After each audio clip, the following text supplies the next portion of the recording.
My husband said he was flying to the Maldives with the woman he truly loves, leaving me stranded in a snowy cabin with barely 2 weeks of supplies and no phone, insisting I'd manage on my own.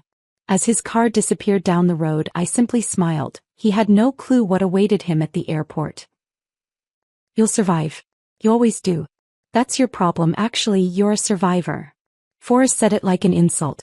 Like my ability to endure made me disposable. Like resilience was weakness instead of strength. I was lying in my grandmother's cabin, 2 days after emergency surgery, watching through a frost-clouded window as my husband threw his suitcase into my Jeep. His mistress, 26, toned, glowing with the confidence of someone who'd never faced real consequences, was already in the passenger seat. They were going to the Maldives. 7 days. Overwater bungalow. $42,000 of our joint savings funding their romantic escape. Meanwhile, I was stranded here. No phone, no transportation, no way to call for help if complications set in. The surgeon had been explicit. I was vulnerable. I needed constant monitoring. Infection, hemorrhaging, a dozen things could go wrong. Forrest knew that. He'd been there when the doctor explained it, phone in hand, barely listening. He'd smiled then.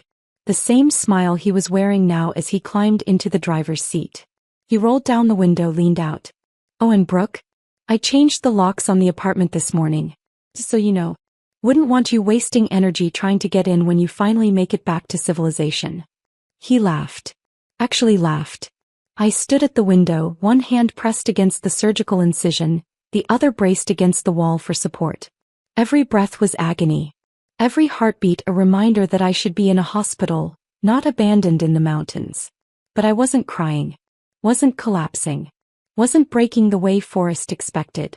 I was smiling. Because he'd made a catastrophic mistake. He thought he'd planned everything. Thought he'd accounted for every variable. Thought I'd be too weak, too isolated, too broken to fight back. He'd forgotten one thing. He'd forgotten who I was. And that oversight was going to cost him everything.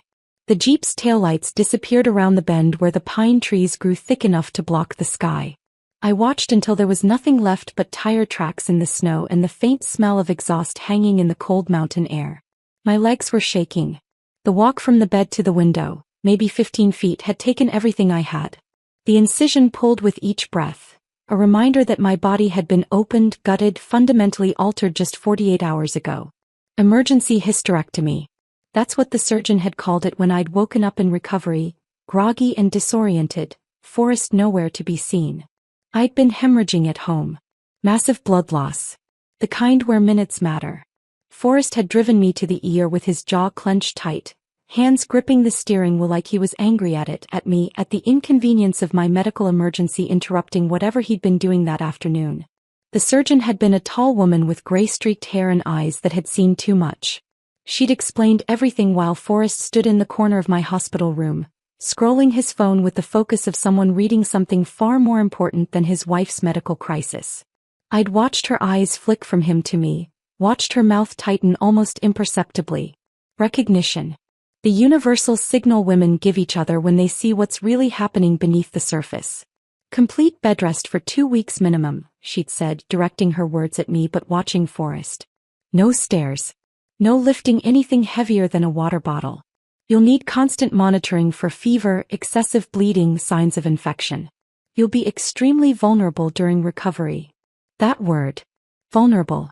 Forrest had looked up from his phone then. And smiled. I should have known right then what he was planning. Should have recognized that smile for what it was. Not relief that I'd survived, but calculation. Opportunity. But I'd been too drugged, too exhausted, too focused on the searing pain across my abdomen to think clearly. Now standing at the cabin window watching the space where my Jeep had been, I understood everything. This morning Forrest had brought me breakfast, lukewarm oatmeal that tasted like paste and my pain medication. I'd watched him move around the room with that careful efficiency, like he was checking items off a mental list. Then he'd done something that made my stomach drop. He'd picked up my phone from the nightstand and slipped it into his pocket. The movement was so smooth, so practiced I'd almost missed it. "You need complete rest," he'd said, smiling that smile. "Doctor's orders. No work stress, no social media rabbit holes. I'm doing you a favor, Brooke." I'd wanted to argue, but the pain had been too sharp, the medication making my thoughts slow and sticky. I'd watched him leave the room, heard him moving through the cabin, heard the scrape of firewood being stacked, the clank of cans being organized in the pantry. He'd been preparing, planning, making sure I had just enough to survive but not enough to escape. Then he'd come back to the bedroom and delivered his announcement like he was reporting a business trip. I'm flying to the Maldives. With Natalie. You remember Natalie? My personal trainer. Natalie. Of course it was Natalie. I'd met her twice. Once when I'd picked Forrest up from the gym 6 months ago, she'd barely glanced at me, just kept talking to Forrest about core engagement and optimizing his routine. The second time was at a fundraiser 3 months back. She'd looked through me like I was furniture. 26 years old. All toned muscle and high ponytails and Instagram posts about wellness journeys and living your best life. And now she was in my Jeep heading to the Maldives with my husband, funded by my money. I'm taking the joint savings, Forrest had said, words tumbling out faster like he wanted to get it all out before I could interrupt. All 42,000. Already transferred it this morning while you were sleeping. Turns out Natalie and I don't need a down payment on a bigger house. We need a vacation. We need to remember what it feels like to be young and happy. He'd pulled our apartment keys from his jacket pocket, the keys on the Tiffany keyring I'd given him on our wedding day, and dropped them on the floor. The sound they'd made was small but final. Like bones breaking. Change the locks too. Your stuff's in storage. Public storage on Route 38, Unit 519. Paid for 1 month. After that, they auction it off. So you might want to prioritize picking it up when you get back to civilization. I tried to stand. Made it halfway before the pain folded me back onto the bed. I'd pressed both hands against the incision, feeling heat, inflammation or rage, impossible to distinguish. Why? I'd whispered. Forrest had actually considered the question, tilting his head like I was a mildly interesting puzzle. Because I want more. Because you're 39 and you let yourself go. Because Natalie makes me feel alive in a way you haven't in years. He'd straightened, adjusting his leather jacket, the one I'd bought him for our 8th anniversary. Because the opportunity presented itself. Your surgery, this isolated cabin, perfect timing, and I'm smart enough to take it. That's when he'd said it. That line about me being a survivor. Like it was my fatal flaw instead of my strength. Now I stood at the window watching the empty space where my life used to be, and let myself remember what Forrest had conveniently forgotten. This cabin wasn't a prison. It was my grandmother's legacy. Gram had left it to me 3 years ago when she passed. It had been her refuge after my grandfather died. A place where she'd rebuilt herself, learned who she was without a man defining her, created a life on her own terms. She taught me everything during the summers I'd spent here as a kid. How to split wood. How to read weather patterns in the clouds. How to start a fire with damp kindling. How to be alone without being lonely. You're stronger than you know, Brooke, she told me during my last visit before she died. We'd been sitting on the porch watching the sun set over the mountains. Life's going to test that strength someday. When it does, remember where you come from. Remember what I taught you. At the time, I thought she was just being sentimental. Gram was 83, reflecting on her life, passing down wisdom the way grandmothers do. But now I understood. She'd been preparing me, warning me. She'd met Forrest exactly once, at our wedding. I'd watched her watch him throughout the ceremony, her expression unreadable. During the reception, she'd pulled me aside. Trust your instincts, Brooke, she'd whispered, gripping my hands with surprising strength. Always. I'd laughed it off, too happy and in love to hear what she was really saying. But Gram had known. Somehow she'd seen what I couldn't, that the man I was marrying had the capacity for this kind of cruelty. I forced myself to move away from the window, each step a negotiation with pain. The bedroom was small, sparse, exactly as Gram had left it. Handmade quilt on the bed. Simple dresser. A wooden chair by the window where she used to sit and read. And on the wall, barely visible in the weak morning light, a framed cross-stitch she'd made years ago. A woman who knows her worth doesn't measure herself by a man's opinion. I stared at it, feeling something shift in my chest. Not just pain. Something harder. More solid. Forrest thought he'd destroyed me. Thought he'd left me broken and helpless and alone. He was wrong. I made my way to the kitchen, every step deliberate, every breath measured. It took 5 minutes to cross the main room. 5 minutes of agony and determination. But I made it. And there, mounted on the wall next to the ancient refrigerator, exactly where my brother Garrett had installed it 3 years ago, was the satellite phone. I lifted the receiver. Heard the dial tone, clear and beautiful as a promise. Forrest had made his calculations, planned his escape, accounted for every variable. Except one. He'd underestimated me. And that mistake was going to cost him everything. I dialed from memory, fingers steady despite everything. 4 rings. Then Garrett's voice, sharp with alarm. Brooke? Jesus Christ, where are you? I've been calling for 2 days. Your phone goes straight to voicemail. Garrett. My voice came out calmer than I felt. Controlled. Nothing like the victim Forrest had tried to leave behind. I need you to do something for me. Right now. Are you near your computer? Silence. Then carefully, what happened? I'll explain later. Right now I need you to make a call. Airport security. International terminal. There's a flight to the Maldives leaving tonight. Wait, what? The Maldives? Brooke, what the hell is going on? I need you to report 2 passengers traveling with stolen funds. Credit card fraud. Unauthorized use of a joint account by one party without the other's consent. The silence stretched longer this time. I could hear my brother breathing, could almost see him processing, calculating. Garrett wasn't just a software engineer. He was my software engineer. The person who taught me that preparation beats panic, that trust without verification is just controlled demolition in slow motion. When he spoke again, his voice had changed. Gotten harder. More focused. Tell me everything. So I did. I told him about Forrest's announcement 30 minutes ago. About standing in the bedroom doorway like a stranger, backlit by weak winter sun, telling me he was leaving for the Maldives with the woman he truly loves. Those words. The woman I truly love. Not me. Not us. Someone else. Natalie, I said, and the name tasted bitter. His personal trainer. 26. Started working with her 6 months ago. He says she gets him. Makes him feel alive. All the things I apparently stopped doing. I tried to sit up when he first said it. The incision had screamed in protest and I'd collapsed back onto the pillows, tasting copper where I'd bitten the inside of my cheek. Natalie. I'd met her twice. Once at the gym when I'd picked Forrest up. She'd barely glanced at me, just kept talking to him about optimal heart rate zones. The second time at a charity fundraiser 3 months ago. She'd looked through me like I was furniture. Like I didn't exist. Now she was sitting in my Jeep heading to paradise with my husband. He didn't just tell me about the affair, I continued, my grip tightening on the satellite phone receiver. He told me he took the money. All of it. What money? Our joint savings. $42,000. 5 years of careful deposits, planning for a down payment on a house. He transferred it this morning while I was sleeping. While I was doped up on pain medication, 2 days post-surgery. Garrett swore low and vicious. He said it casually, Garrett. Like he was reporting the weather. Turns out Natalie and I don't need a house. We need a vacation. I closed my eyes, remembering the moment. Then he pulled out our apartment keys, the ones on the Tiffany keyring I gave him on our wedding day, and dropped them on the floor. The sound they'd made was so small. Just metal hitting wood. But it had echoed in my chest like something shattering. He changed the locks, I said. This morning. Same time as the transfer. My stuff is in a storage unit.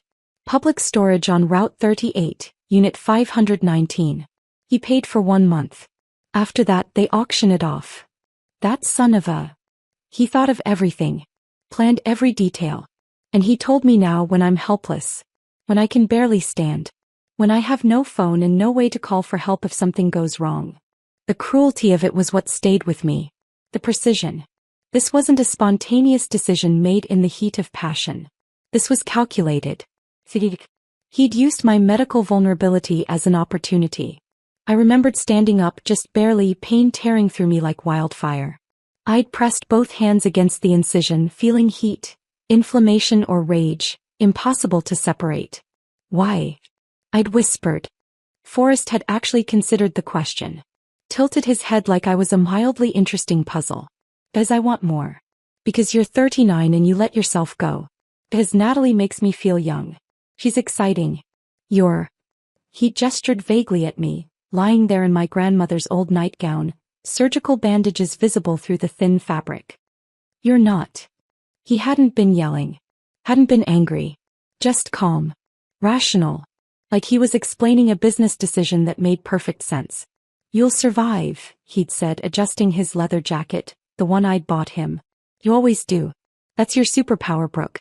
You're a survivor. You adapt. You'll figure it out. He'd said it like an insult.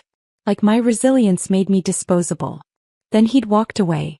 Just turned and left while I stood there, one hand pressed against a surgical wound, the other braced against the wall for support. I'd made it to the window. Every step had been agony, but I'd made it. Through frost-clouded glass, I'd watched him throw his suitcase into my Jeep. The Grand Cherokee I'd bought with inheritance money from Graham. The vehicle I'd specifically chosen for mountain driving, for visiting this cabin for independence. Natalie had already been in the passenger seat. I could see her clearly. Young. Beautiful. Laughing at something on her phone with the careless ease of someone who'd never faced real consequences, never had to fight for anything, never learned that actions come with costs. Forrest had climbed into the driver's seat. Started the engine. Then, as if the cruelty hadn't been enough, he'd rolled down the window one last time. "Oh, Brooke," he'd called out, voice carrying clearly through the cold air. "Just making sure you heard me. You definitely can't get into the apartment. Wouldn't want you wasting energy trying when you finally make it back to civilization." He'd been grinning. Actually grinning as he said it. Then he'd laughed. A genuine, delighted laugh. Like abandoning his post-surgical wife in a remote mountain cabin was the funniest thing he'd done all year. I'd watched the Jeep navigate the narrow forest path. Watched it disappear around the bend where the pine trees grew thick. Watched the tire tracks slowly fill with fresh snow, erasing the evidence of his departure. "Brooke." Garrett's voice pulled me back to the present. "Are you telling me he left you at the cabin? 2 days post-surgery? With no phone? No transportation?" "Yes. That's not just cruel. That's dangerous. You could have complications. You could..." He stopped, breathing hard. "That's criminal. That's abandonment. That's why I need you to make that call," I said. "Airport security. Report the credit card fraud. They're flying out tonight. 7 p.m. flight from JFK. Consider it done." I heard him moving, heard the sound of his laptop opening. "But Brooke, there's more to this. There has to be. You wouldn't just be calling me to delay their flight. What else?" I smiled despite the pain. My brother knew me too well. "I need you to do something else," I said. "Remember that investigator I hired 2 months ago?" Silence. "Then, the one you hired after Forrest told you that you were overreacting to his friendship with Natalie?" "That's the one. He found everything, Garrett. Hotel receipts. Text messages. Evidence that he's been draining our savings for months. Not just the 42,000. 60,000 total, moved into a private account I wasn't supposed to know about. Jesus. There's more. I found the Maldives reservation 3 weeks ago. Left open on his laptop. 2 tickets.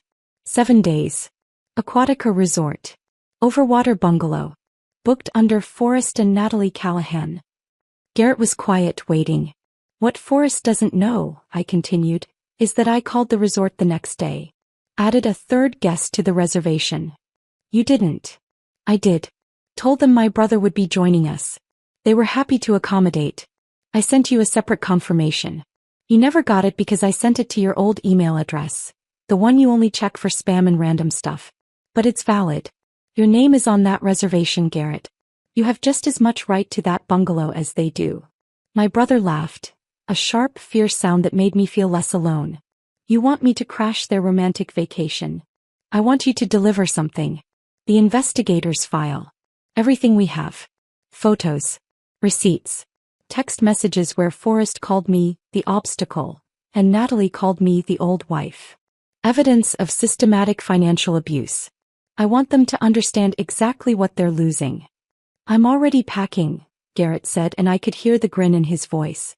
"My flight leaves in 4 hours. I'll beat them there by 12 hours. There's one more thing." "Hit me." I took a breath, savoring what came next. "I need you to tell airport security to check Forrest's passport. Tell them there might be a warrant." "Is there a warrant?" "There will be by the time you make the call. I've been working with a lawyer for the past month. Not a divorce lawyer, a criminal lawyer. Specializes in financial abuse cases. Garrett whistled low. You've been planning this. I hoped I was wrong, I said quietly. Hoped he'd prove me wrong. But I prepared anyway. What kind of warrant are we talking about? Emergency protective order. Asset freeze. And yes, an arrest warrant pending investigation of financial abuse and domestic violence. The law considers abandoning a post-surgical spouse without means of communication or access to funds to be life-threatening neglect. When does it hit the system? I checked the old clock on the kitchen wall. About 6 hours. Right when they'll be going through security. For a moment neither of us spoke.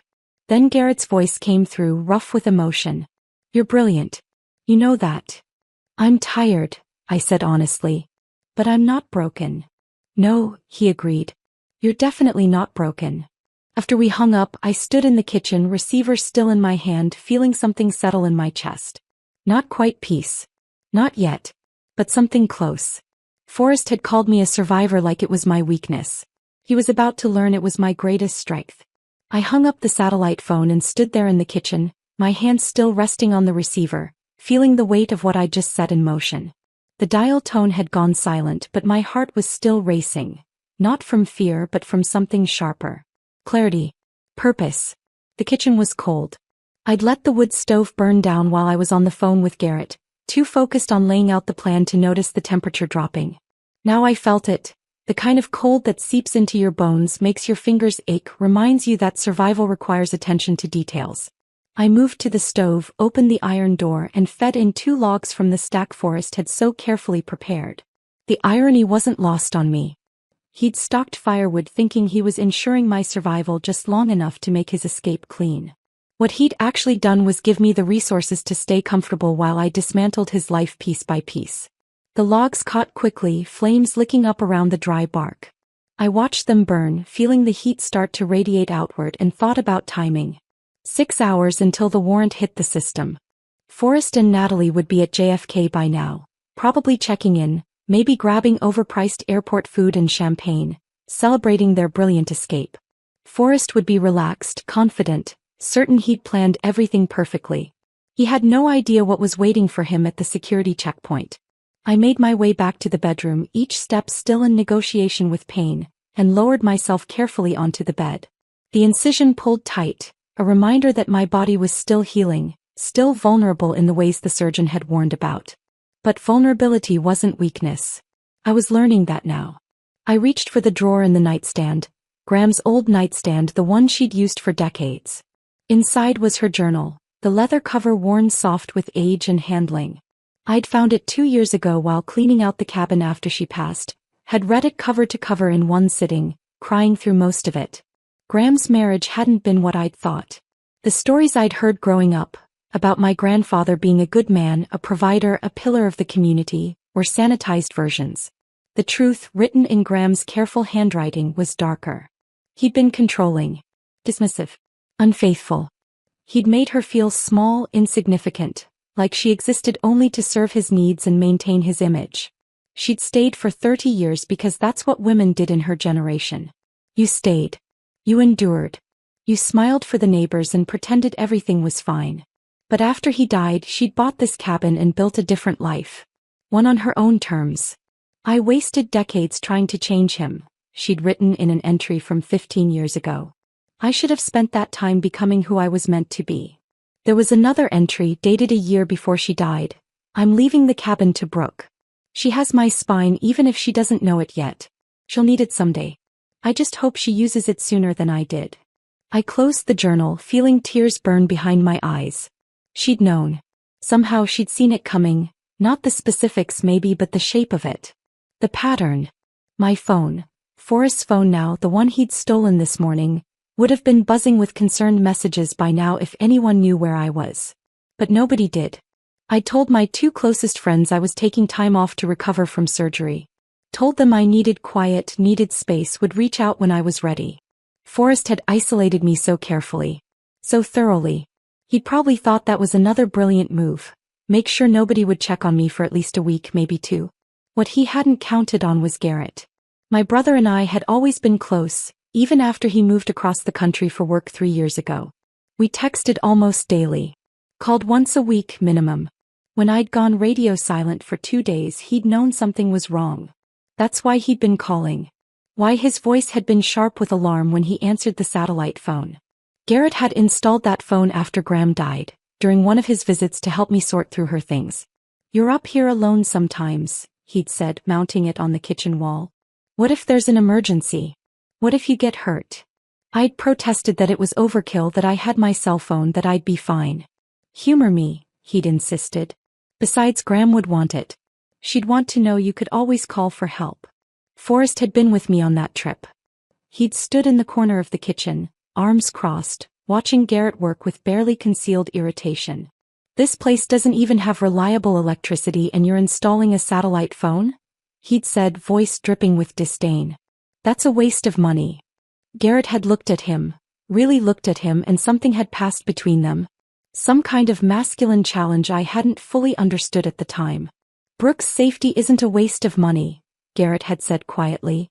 "And if you can't see that, maybe you should reevaluate your priorities." Forrest had left the cabin shortly after, claimed he had work calls to make, spent the rest of the weekend in the car or on the porch, refusing to engage. I'd chalked it up to typical brother-in-law tension. Men being territorial. Nothing to worry about. Now I understood what Garrett had seen. What he'd recognized in Forrest even then. The capacity for abandonment. For cruelty. For calculating exactly how much he could take before someone fought back. I forced myself to stand again, moved to the small window that looked out over the side yard. Snow was falling more heavily now, thick flakes that would make the roads treacherous by evening. Nobody would be driving up here tonight. I was truly isolated. But isolation wasn't the same as helplessness. I thought about the investigator's file, about everything she'd uncovered over the past 2 months. I'd hired her after a therapy session that had gone sideways. Forrest and I had been trying couples counseling. My idea, not his. He'd agreed with a condescending sigh, like he was humoring a child. 3 sessions in, I'd mentioned his friendship with Natalie. How it made me uncomfortable. How the late-night training sessions and the constant texting seemed excessive. The therapist had asked Forrest to reflect on whether his behavior might be contributing to my anxiety. Forrest had laughed. Actually laughed.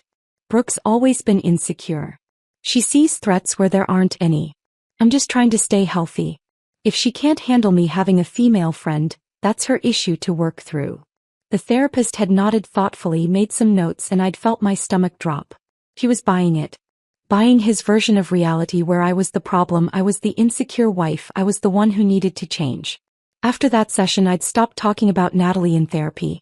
But I'd started talking to a private investigator instead. Her name was Margaret Reeves. Former NYPD detective, specialized in surveillance and infidelity cases. She was in her 50s, sharp-eyed, with a no-nonsense demeanor that made me trust her immediately. "I'm not here to tell you what to think," she'd said during our first meeting. "I'm here to find facts. What you do with those facts is up to you." The facts had been damning. 14 hotel visits over the past 5 months. Always the peninsula, always charged to our joint credit card. Text messages that made my skin crawl. Forrest calling me the obstacle, Natalie calling me the old wife. Both of them discussing how to handle the Brooke problem once they could finally be together. But the most damning evidence was financial. Margaret had access to tools I didn't, ways of tracking money that I'd never known existed. She'd found the private account Forrest had opened 6 months ago. Found the systematic transfers. 500 here, 1,000 there, sometimes more. Over $60,000 total, moved out of our joint savings into an account only he controlled. "This isn't just an affair," Margaret had said, sliding the report across the table to me. "This is financial abuse. Deliberate. Planned. If you wanted to press charges, you'd have grounds." I'd taken the report home, hidden it in a place Forrest would never look. Inside a box of tampons in the bathroom cabinet. Men never looked there. And I'd started planning. Not for revenge. Not yet. Just for protection. For leverage. For whatever came next. I'd contacted Julia Brennan, a lawyer who specialized in financial crimes. Explained the situation. Asked what my options were. She'd been blunt. "If he's systematically draining your assets while you're married, that's theft. If he abandons you in a vulnerable state without access to funds or communication, that could be domestic violence. But we'd need to prove intent. Intent. That had been the missing piece. Until this morning when Forrest had handed it to me wrapped in a bow. He'd waited until I was post-surgical. Waited until I was isolated at the cabin. Taken my phone. Taken my money. Taken my transportation. Left me with just enough supplies to survive but not enough to escape easily. That wasn't abandonment. That was attempted destruction. And it gave Julia everything she needed to file for an emergency protective order and an arrest warrant. The paperwork had been ready for weeks, just waiting for the right moment. This morning, while Forrest was busy transferring the last of our savings and packing his bags for paradise, I'd been emailing Julia from my laptop. The one he didn't know I had hidden in the cabin, the one I used for freelance work, the one with its own mobile hotspot for internet access. She'd filed at 9 a.m. Judge had signed by noon. Warrant would hit the system by 6 p.m. Right when Forrest would be going through airport security, boarding pass in hand, Natalie by his side, convinced he'd gotten away with everything. I moved away from the window back to the bed, lowering myself carefully onto the mattress. The pain was constant now, a low burn that the medication could only partially touch. But pain was just information. Just my body telling me what it needed. And right now what I needed was rest. Real rest. Not the fitful half-sleep of survival mode, but actual recovery. Because this wasn't over. The arrest was just the beginning. I closed my eyes, pulled Graham's quilt up over my shoulders, and let myself feel something I hadn't felt in years. Not happiness. Not yet. But something close. The cold satisfaction of knowing that the man who'd tried to destroy me was about to learn a lesson he'd never forget. You don't underestimate a survivor. You don't confuse endurance with submission. And you definitely don't forget about the satellite phone. Sleep didn't come. I lay in the darkness, listening to the wind howl through the pines, feeling the cabin creak and settle around me like a living thing. The pain medication had worn off hours ago, and the incision throbbed with each heartbeat, a metronome keeping time with my racing thoughts. I'd moved back to the armchair by the wood stove around 7, unable to stay still in bed, unable to do anything but wait. The fire threw dancing shadows across the walls, shapes that looked almost like people moving in the periphery of my vision. Ghosts maybe. Or just exhaustion playing tricks on my mind. The clock on the mantel, one of Graham's antiques that still kept perfect time, showed 8:47 p.m. Forrest and Natalie would be at the airport by now. Probably through check-in. Maybe browsing the duty-free shops, picking out overpriced perfume or designer sunglasses for their tropical escape. Maybe sitting in an airport lounge, champagne in hand, toasting their brilliant plan. I wondered if Forrest was thinking about me at all.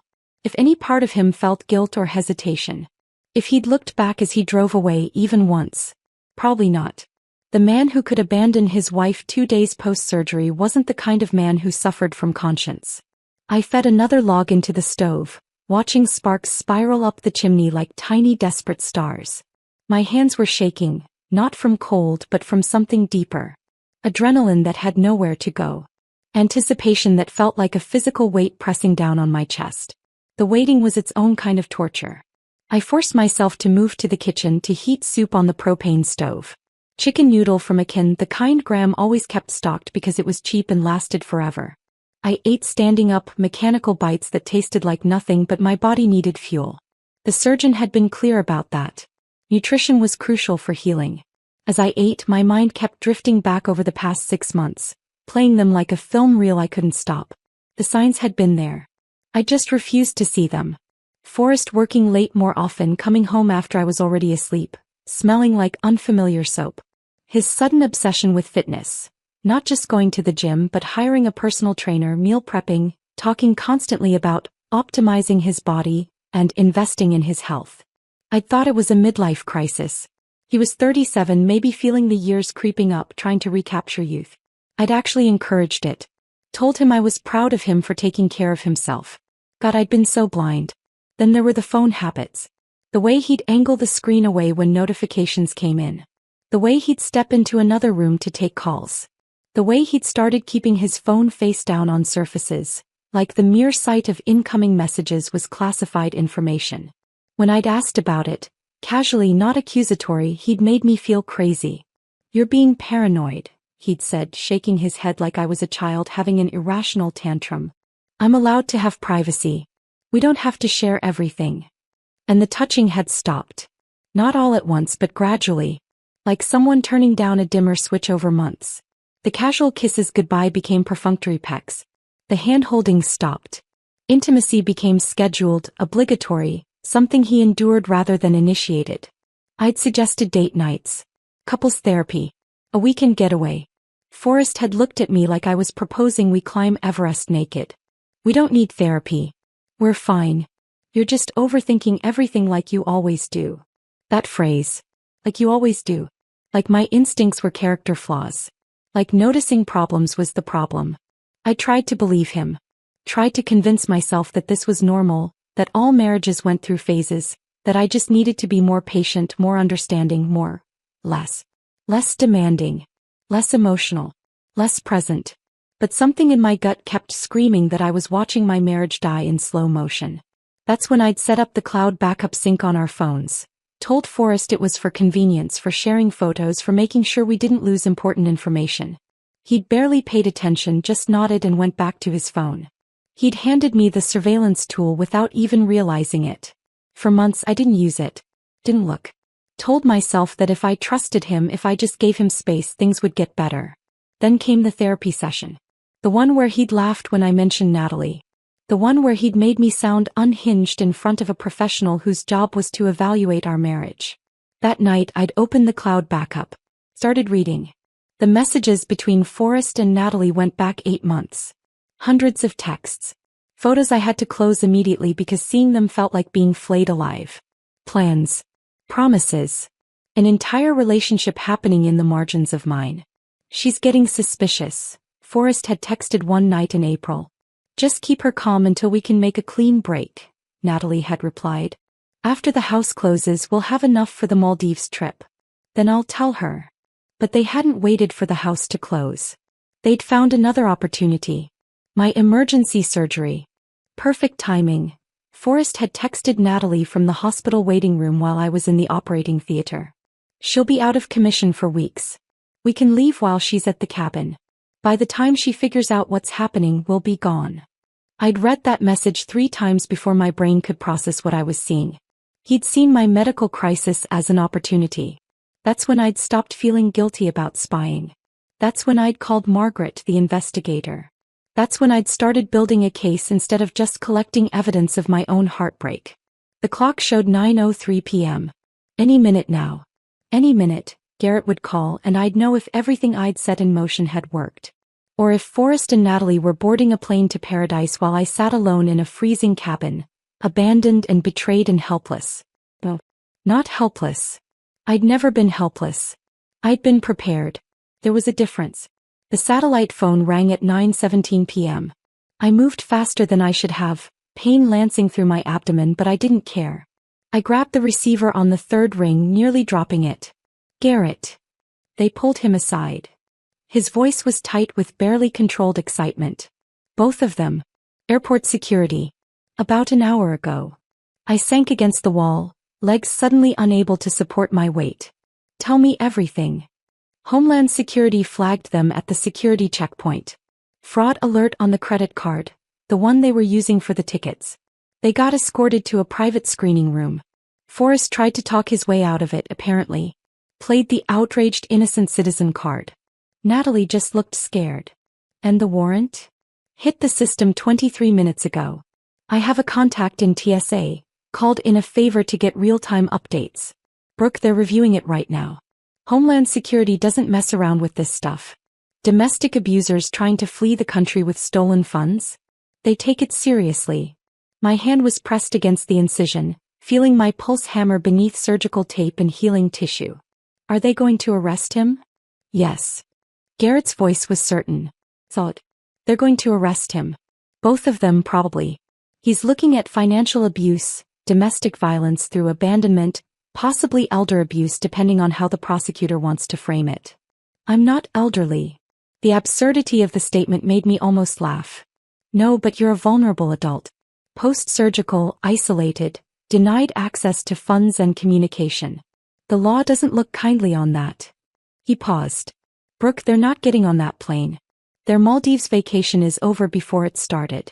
I closed my eyes, feeling something crack open in my chest. Not quite relief.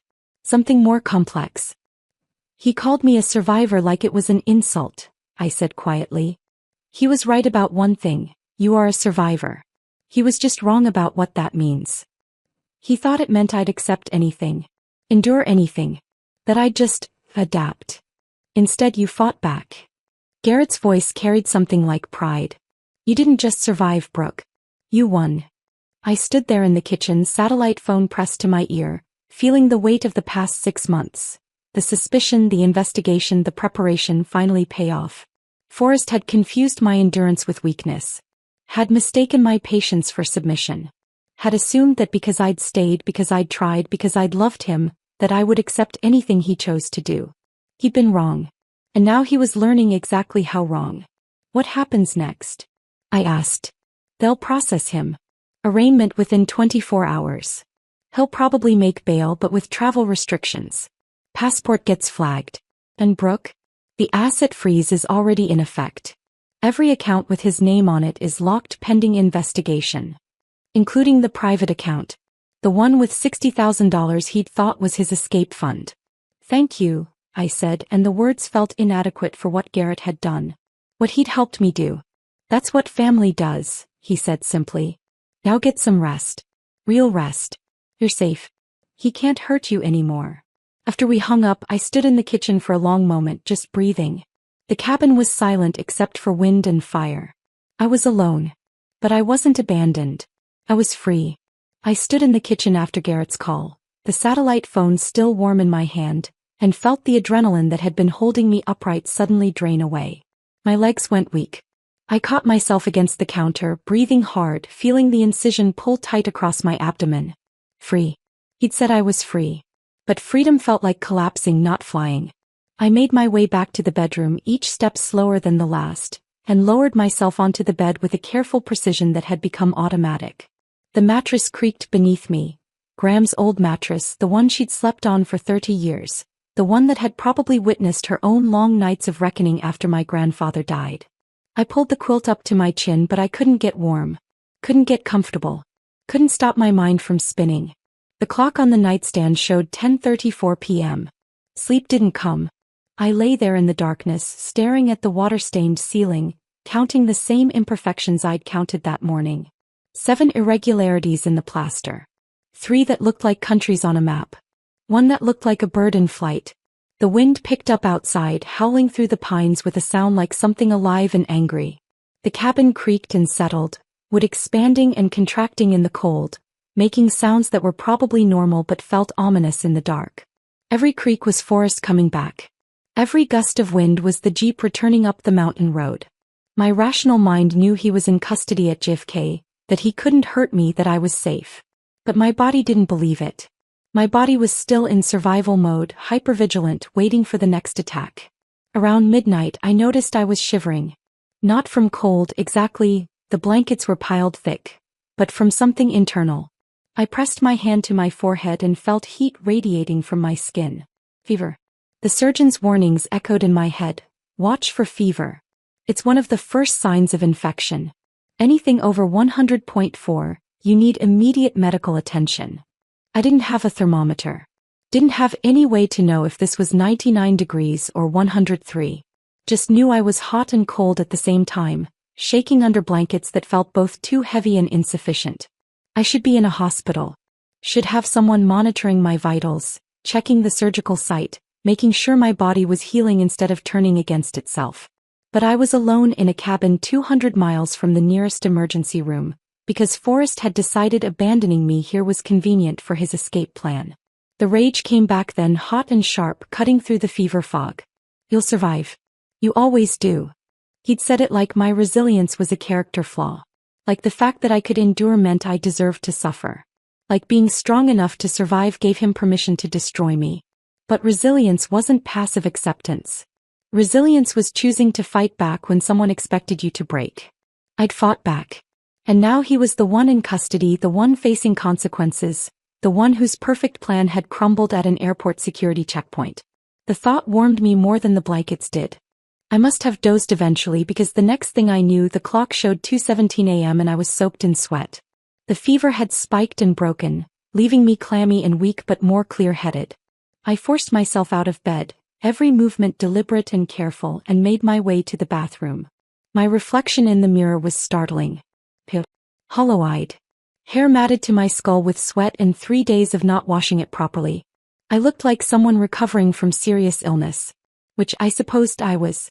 I ran water in the sink. The cabin had a well, thank God, one of the improvements Graham had made in her later years, and washed my face, the back of my neck, my arms. The cold water felt like salvation. Then I peeled back the surgical dressing with shaking hands. The incision was angry red, the skin around it tight and inflamed. But it wasn't weeping. Wasn't showing the green or yellow discharge that would signal serious infection. Just healing the way surgical wounds heal. Ugly, painful, slow. I applied fresh antibiotic ointment from the supplies the hospital had sent me home with. The supplies Forrest had begrudgingly carried to the car, sighing the whole time like being helpful was an imposition. Covered it with a new dressing. Took 2 ibuprofen from the bottle on the counter. In the mirror my eyes met their reflection. Who was this woman looking back at me? She looked familiar but foreign. Like someone I used to know who'd been replaced by a harder version. Someone who'd been tested and had passed, but at a cost I couldn't quite calculate yet. I thought about Forrest and Natalie at the airport. Probably separated by now. Probably in different holding cells or interview rooms. Probably realizing slowly that this wasn't a misunderstanding that could be cleared up with Forrest's charm and confident explanations. Did Natalie know about the warrant yet? Did she understand that the man she'd been planning a romantic escape with was facing criminal charges? That she might be facing charges too as an accessory to financial fraud? I wondered if she was scared. He was crying. If she was starting to see Forrest for what he really was. Not the charming fitness enthusiast who made her feel special, but a man capable of abandoning his wife 2 days after emergency surgery. A small, petty part of me hoped she was terrified. A larger, more tired part just felt sad. Sad that this was what my marriage had become. Sad that the man I'd loved or thought I'd loved had turned into someone capable of this level of cruelty. I made my way back to the main room, too unsettled to return to bed. The armchair by the wood stove called to me and I sank into it with a grateful sigh. Fed 2 more logs into the stove, watched the flames catch and dance. This had been Graham's spot. I could picture her so clearly, sitting right here after my grandfather died, probably asking herself the same questions I was asking now. How did I not see it coming? Were there signs I missed? Was there a version of this where things turned out differently? She'd told me once during one of my teenage visits, being alone isn't the same as being abandoned. Alone is a choice. Abandoned is a violence. At the time I thought she was being melodramatic. Graham had a flair for the poetic, for statements that sounded profound but felt abstract. Now I understood with brutal clarity. Forrest hadn't just left me. He tried to erase me. Systematically. Carefully. He'd taken my money, changed the locks on our home, stolen my phone, isolated me in a location with no cell service, no easy transportation, no neighbors to check on me. He'd wanted me helpless. Wanted me broken. Wanted me to suffer while he started his new life with someone younger, fitter, uncomplicated by surgical scars and medical trauma. But he'd underestimated me. Had confused endurance with submission. Had assumed that because I'd stayed, because I'd tried, because I'd been patient with his distance and dismissive with his contempt, that I would accept anything. He'd been wrong. I wasn't just a survivor. I was a woman who'd inherited her grandmother's spine, who'd learned from her grandmother's mistakes, who'd understood that sometimes the strongest thing you can do is fight back. The fire crackled. The clock ticked. Outside, the wind began to die down, and through the window, I could see the first hints of dawn turning the sky from black to deep blue to pale gray. I'd made it through the night. Through the fever. Through the waiting and the wondering. The satellite phone rang at 6:43 a.m., jarring in the pre-dawn quiet. I grabbed it on the second ring. Garrett. They arrested him. His voice was rough, gravelly with exhaustion. Both of them. About 2 hours ago. Forrest on the warrant. Financial abuse, domestic violence through abandonment. Natalie as an accessory to fraud. They're being held pending arraignment. The words should have felt like victory.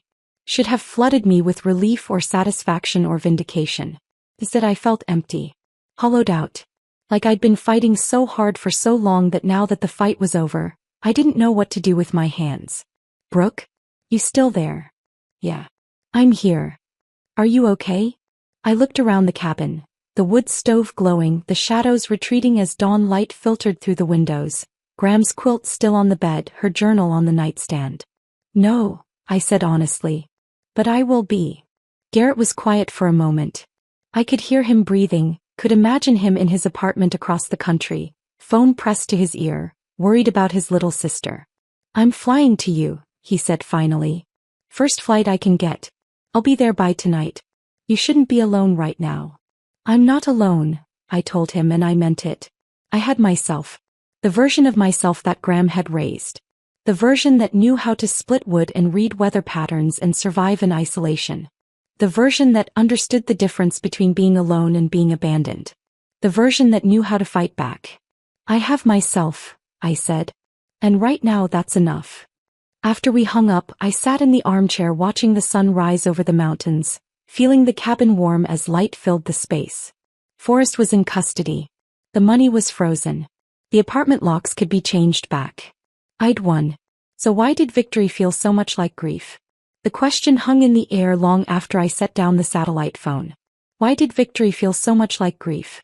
I sat in the armchair watching full daylight spread across the cabin, watching dust motes dance in the sunbeams, and tried to make sense of the hollow ache in my chest. Forrest was in custody. I'd won. So why did I feel like I'd lost something essential? The answer came slowly, unwelcome, because I had lost something. Not Forrest. I'd lost him months ago, maybe years. What I'd lost was the story I'd been telling myself about who we were, who I was, what my life meant. That story was gone now. Burned away like morning fog. And I didn't know yet what would replace it. Around noon I heard an engine on the mountain road. My body went rigid, fight or flight response kicking in before my brain could catch up. But it wasn't the Jeep. It was Garrett's truck. A beat-up Ford that he'd driven cross-country more times than I could count. He wasn't alone. A woman climbed out of the passenger side, compact, fit, maybe 50, with the kind of capable energy that radiated competence. She was carrying a medical bag. Garrett helped me to the door. I hadn't realized how weak I'd gotten until I tried to stand, tried to walk, and felt my legs shake with the effort. This is Susan, Garrett said, supporting my weight as I swayed. She works search and rescue. Trained paramedic. I asked her to check on you. Susan didn't waste time with pleasantries. She guided me back to the armchair, set her bag down, and started pulling out equipment. Thermometer. Blood pressure cuff. Stethoscope. How long have you had the fever? She asked, pressing the thermometer against my forehead. Since midnight. Broke around 2. Any chills? Nausea? Dizziness? All of the above. The thermometer beeped. She checked it, frowned. 99.2. That's elevated but not critical.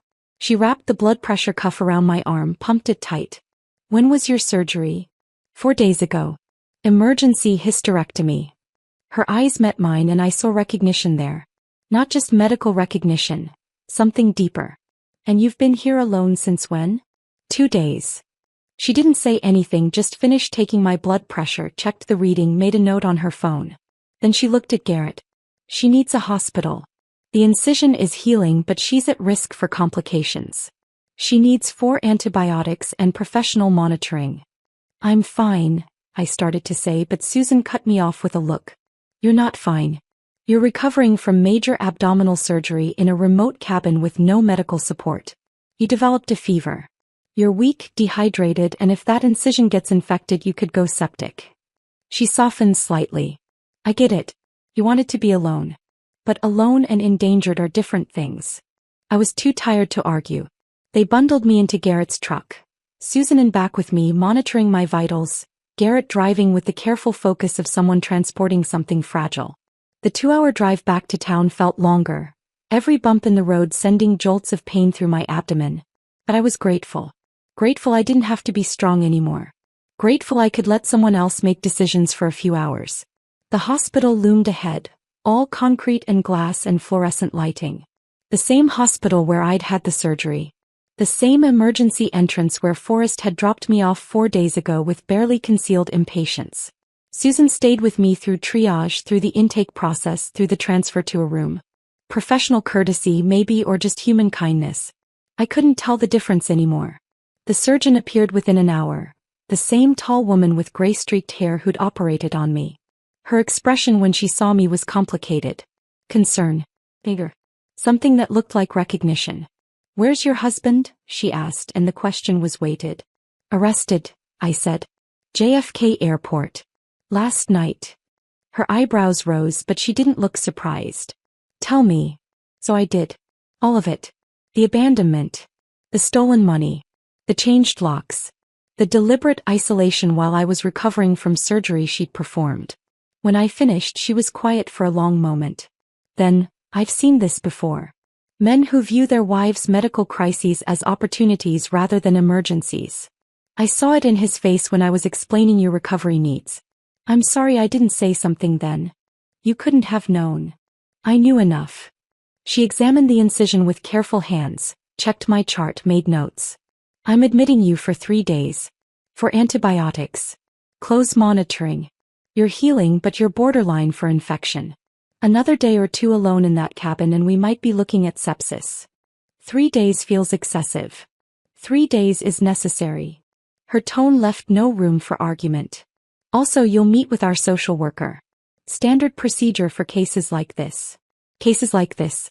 Domestic violence. Abandonment. Medical neglect." I nodded, too exhausted to fight. Julia Brennan arrived the next morning with a briefcase and the focused energy of someone who'd slept 4 hours and considered it a luxury. She spread paperwork across the hospital bed tray like a general planning a campaign. "Asset freeze is in effect," she said without preamble. "Every account with Forrest's name. The joint savings, his private account, everything. He can't touch any of it pending the criminal investigation. And Forrest. Out on bail as of this morning. $50,000 which his parents posted. But he's got travel restrictions, can't leave the state, has to surrender his passport, has to check in with a monitoring officer twice a week." She smiled, sharp and satisfied. Natalie too, though her bail was lower. 20,000. Her parents weren't thrilled. His lawyer. Trying to claim the transfer was legal, that you're weaponizing the system out of spite, that this is a bitter spouse using the courts for revenge. Julia's smile widened. "Let him try. We have text messages where Forrest explicitly discusses timing your abandonment to your surgery. We have evidence of systematic financial abuse going back 6 months. We have medical testimony that his actions constituted life-threatening neglect. He's not winning this." I should have felt triumphant. Should have felt vindicated. Instead, I felt tired. Bone-deep, soul-tired. The kind of exhaustion that comes from fighting too long, from discovering that the person you trusted most was capable of cruelty you couldn't have imagined. But there was something else too. Something small and hard beneath the exhaustion. A kernel of satisfaction that I'd been right not to trust, right to prepare, right to build my case before he could destroy me completely. "There's one more thing," Julia said, and her tone shifted. Got more careful. "What?" "Natalie's lawyer contacted me yesterday. He wants to cooperate. Wants to testify against Forrest in exchange for reduced charges." I stared at her. "What?" Turns out the Maldives trip wasn't her idea. It was Forrest's. He convinced her he was already divorced, that you were unstable and vindictive, that the money was his to spend however he wanted. Julia pulled out her tablet, swiped through screens. "When they got detained at the airport, when she realized he'd lied about everything, that you weren't divorced, that he'd stolen the money, that he'd abandoned you post-surgery, she tried to back out. Told the investigators she didn't know, that Forrest had manipulated her. And they believed her? Enough to offer a deal. She provides everything. Text messages, emails, recordings of conversations where Forrest planned the abandonment, timed it to your surgery, discussed how long you'd be trapped at the cabin before you could get help." Julia met my eyes. "With her testimony, our case goes from strong to airtight. He's looking at serious prison time." I closed my eyes, feeling something complex twist in my chest. Not quite pity for Natalie. Not quite vindication. Something in between. What does she want in return? Reduced charges. Probation instead of jail time. A chance to walk away from this without a felony record. "And you think we should take it?" I think her testimony puts Forrest away for years instead of months. I think it shows premeditation, planning, malice. I think it turns this from marital dispute to calculated abuse. Julia's voice softened slightly. But it's your call. Your case. Your life. Garrett arrived that evening with something wrapped in brown paper. He set it on the hospital bed carefully like it was fragile. Found this at the cabin, he said. Thought you might want it. I unwrapped it. Graham's journal. I'd forgotten I'd left it on the nightstand, forgotten everything in the chaos of Garrett's arrival and Susan's examination and the drive to the hospital. Now I held it in my hands, feeling the weight of it, and started reading. Graham's handwriting was spidery, elegant, the penmanship of someone educated in an era when that mattered. The entries went back decades. I flipped to random pages, reading fragments. 1987. He came home at 2 a.m. again. Smelling like perfume that isn't mine. When I asked, he said I was paranoid. Made me feel crazy for noticing. 1992. I asked if we could go to counseling. He laughed. Said counseling is for weak people who can't handle their own problems. 1998. He's taken money from our account again. Won't tell me what it's for. Says it's none of my business what he does with his own money. But it's our money. Our account.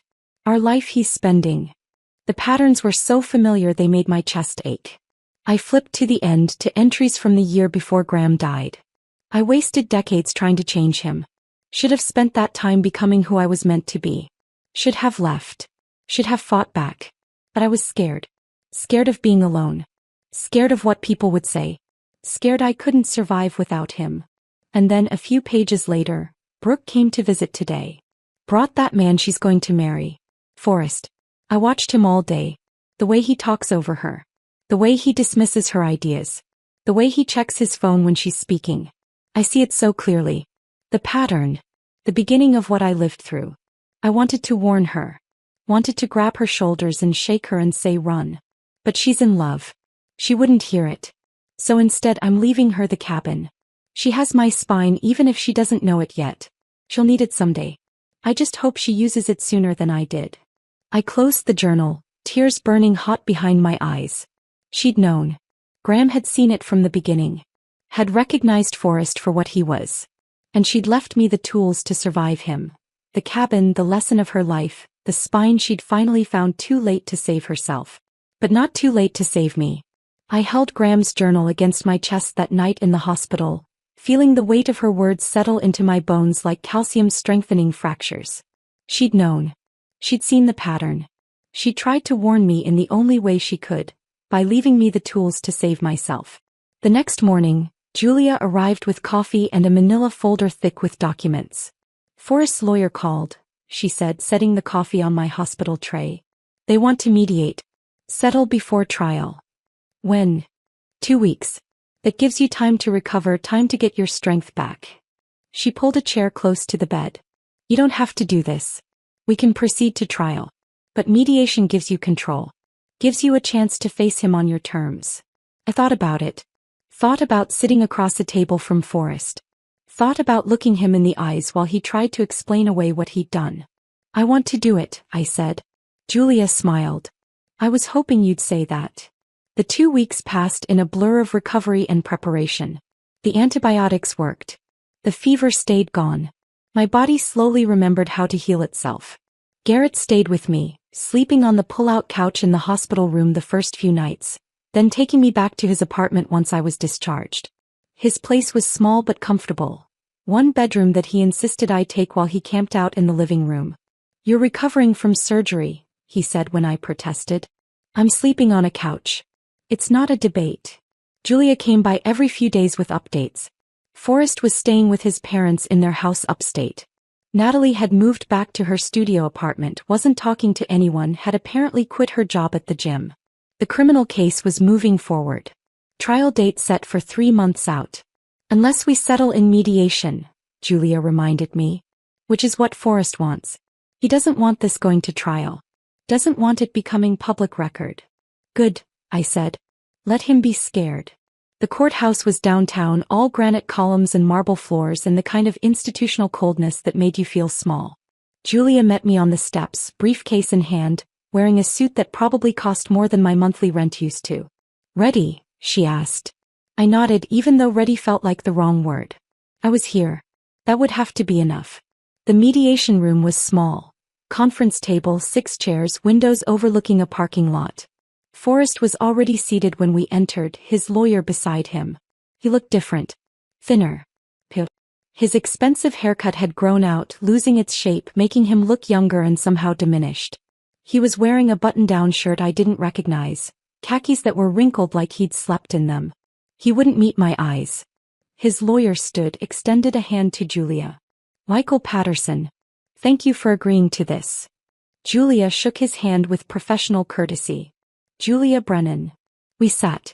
The mediator, a woman in her 60s with kind eyes and steel-gray hair, introduced herself and explained the process.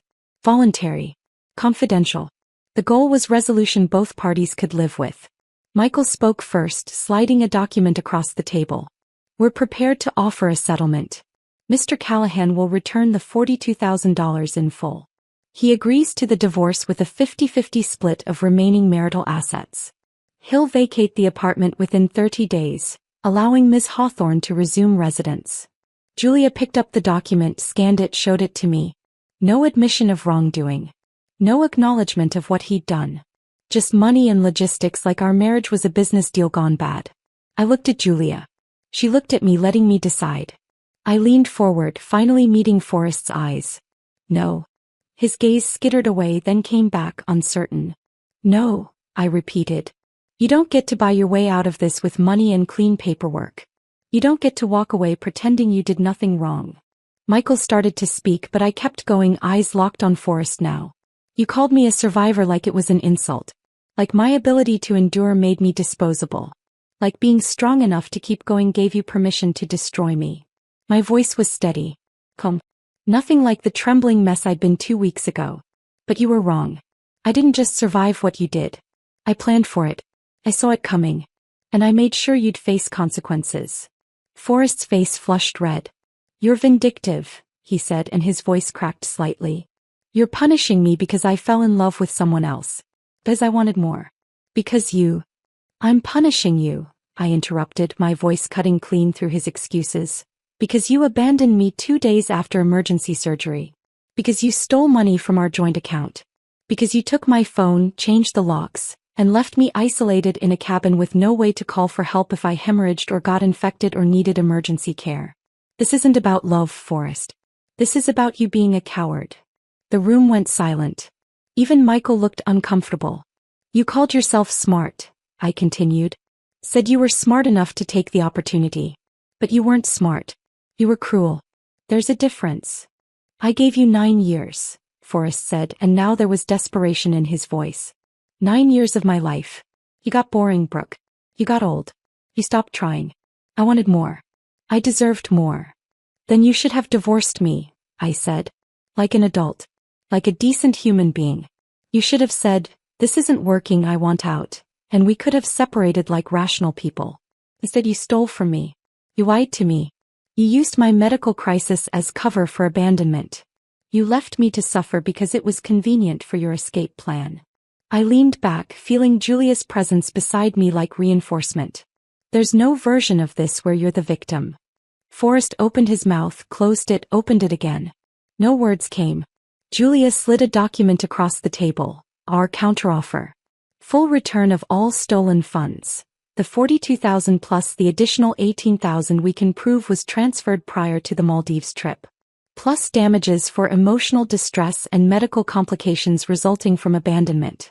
Mr. Callahan agrees to testify truthfully in the criminal proceedings. He signs an affidavit admitting to financial abuse and domestic violence through abandonment. He pays all of Ms. Hawthorne's legal fees.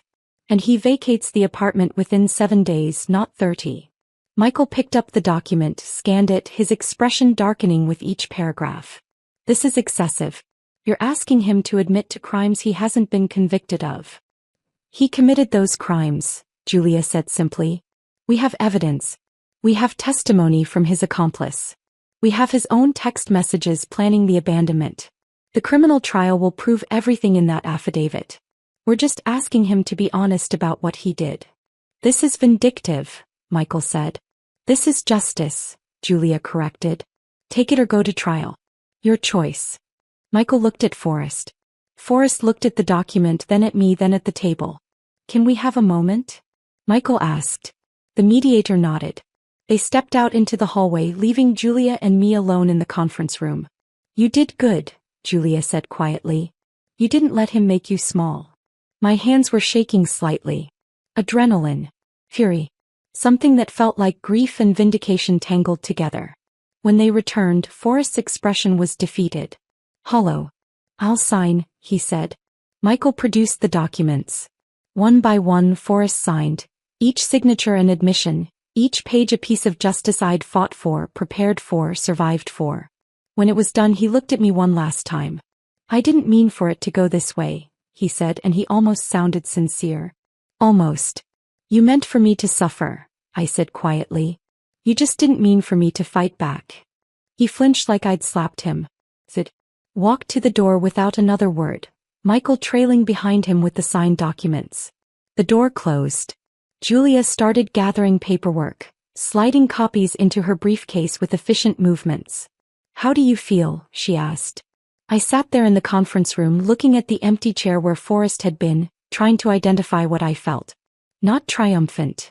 Not vindicated. Not even satisfied. Empty. Hollowed out. But also free. Empty, I said honestly.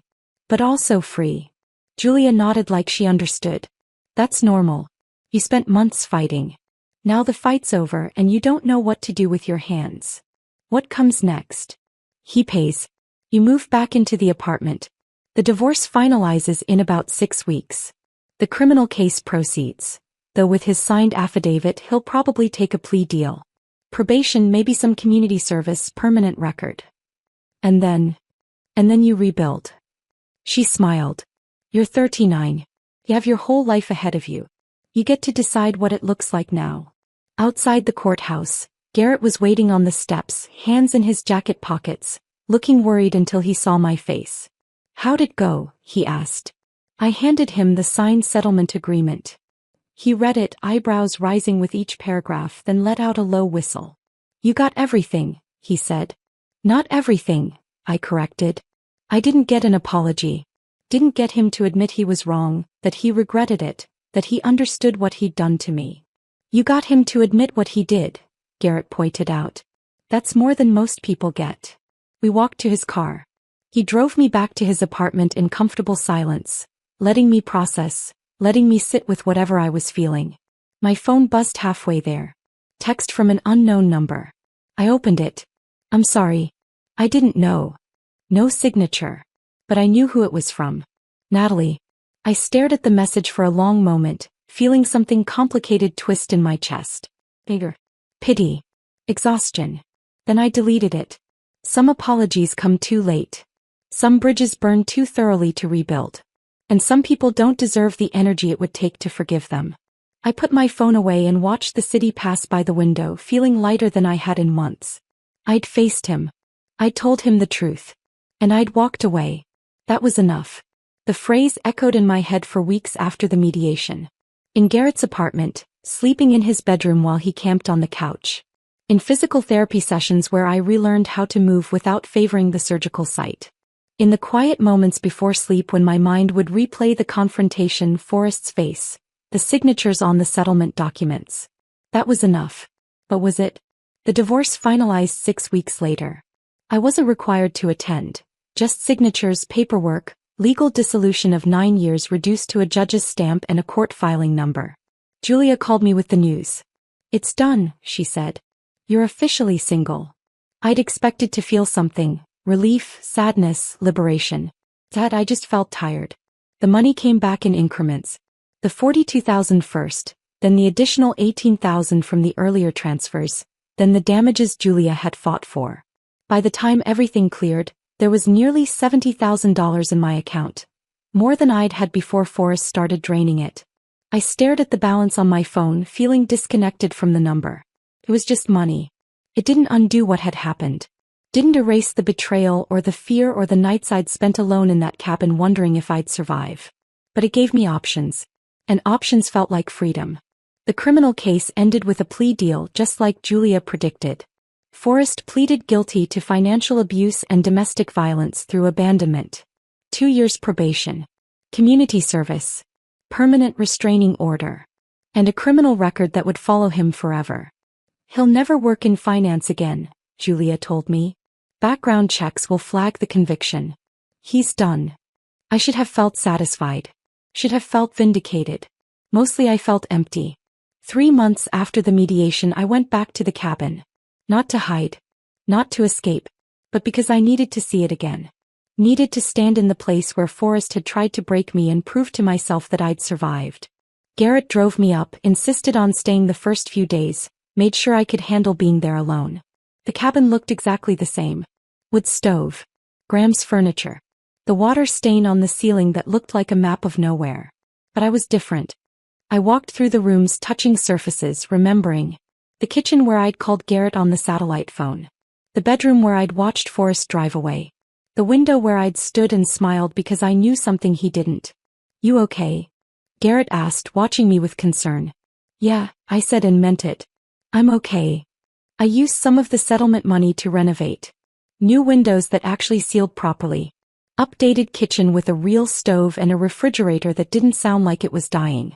A generator that worked reliably, not just when it felt like it. The cabin transformed from primitive to comfortable. Still rustic. Still remote. But livable year-round if I wanted. And I wanted. 6 months after Forrest's arrest, I moved back to the cabin full-time. Garrett thought I was crazy. You're isolating yourself, he said. You're running away. I'm choosing where I want to be, I corrected. There's a difference. I set up the porch the way Graham used to have it. 2 chairs, a small table, a view of the forest that changed with the seasons. In early autumn, I sat there in the evenings drinking tea, watching the leaves turn from green to gold to crimson, watching the light change as days grew shorter. I thought about Graham a lot. About her journals. About the decades she'd wasted trying to change a man who didn't want to change. About how she'd finally found herself after he was gone. I should have spent that time becoming who I was meant to be. I was doing that now. Becoming.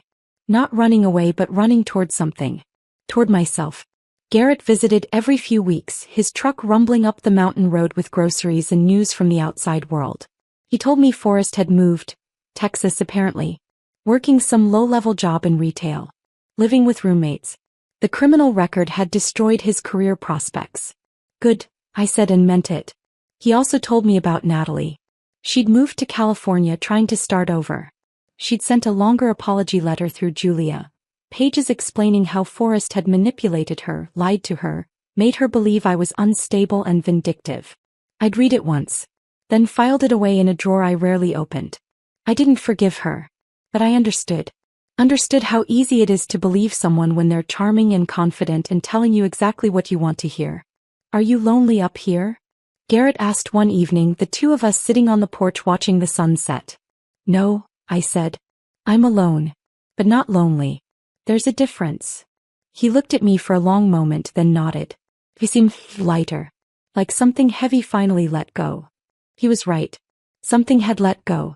The weight of trying to save a marriage that was already dead. The weight of pretending everything was fine when it wasn't. The weight of being someone I thought I should be instead of who I actually was. I'd started painting. Something I'd loved in college, something I'd given up when Forrest had said it was impractical, that it wouldn't pay the bills, that I should focus on my graphic design work instead. Art is a hobby, not a career, he'd said with that dismissive certainty he had about everything. Now I painted because I wanted to. Not well, I was rusty and maybe I'd never been that good to begin with. But it didn't matter. The act of creating something, of watching colors blend on canvas, of making something beautiful out of nothing, that was enough. I also started volunteering. 2 days a week, I drove into town and spent the afternoon at a women's shelter, helping women who were trying to escape situations like mine. Sometimes worse than mine. I listened to their stories. Helped them fill out restraining orders and police reports and applications for emergency housing. Told them they weren't crazy, they weren't overreacting, they were surviving. One woman, Sarah, mid-30s with a black eye she tried to cover with makeup, asked me how I'd found the strength to fight back. I told her about the satellite phone. About the evidence I'd collected. About preparation and instinct. But mostly I told her this: you're already strong. You're already fighting. Now you just have to believe you deserve to win. She cried. I held her hand. And I thought about the surgeon who'd looked at Forrest with recognition. The woman at the shelter coordinator who'd recognized my story the first day I volunteered. The nurse who'd examined me at the cabin and known immediately what had happened. We recognize each other, women who've survived. We know the signs. And we help each other escape. The anniversary came quietly. 1 year since the day Forrest had stood in the cabin doorway and announced he was leaving for the Maldives with the woman he truly loved. 1 year since he'd driven away laughing while I stood at the window, post-surgical and abandoned, planning his destruction. I marked it by hiking up to the ridge behind the cabin. It was a steep climb and my body still remembered the surgery. Certain movements pulled oddly, scar tissue protesting. But I made it. At the top the view stretched for miles. Mountains and forest and sky, endless and indifferent and beautiful. I thought about Forrest one last time. Wondered if he regretted it. Wondered if he understood what he'd lost. Not just the money or the career, but the chance to be someone better than he was. Probably not. Men like him rarely do. They move on, find new targets, repeat patterns until someone finally stops them. But I'd stopped him. At least for me. At least for now. I wasn't his victim. I never had been. I'd been his wife, then his opponent, then the woman who beat him. Now I was just Brooke. Myself. Whole. I breathed in the cold mountain air, autumn turning toward winter, the smell of pine and approaching snow, and felt something I hadn't felt in years. Peace. Not happiness. Not yet. Maybe not ever in the way I'd imagined happiness when I was younger, when I thought love and marriage and partnership were the path to fulfillment. But peace. The kind that comes from surviving something that tried to destroy you. The kind that comes from knowing who you are when everything else is stripped away. The kind that comes from choosing yourself. I stood on that ridge for a long time, watching the sun sink toward the horizon, painting the sky in shades of orange and pink and purple. Then I turned and hiked back down to the cabin. To the wood stove I'd learned to tend. To the paintings drying on the porch. To the life I was building on my own terms. Forrest had called me a survivor like it was an insult. He was right. I was a survivor. But survival wasn't the end of the story. It was just the beginning. I survived. And now I was learning how to live. If this story of calculated justice kept you hooked until the very end, smash that like button right now. My favorite part was when Brooke smiled at the window, knowing about the satellite phone Forrest had completely forgotten. What was your favorite moment? Drop it in the comments below. Don't miss more gripping stories of revenge and resilience. Subscribe and hit that notification bell so you never miss an upload.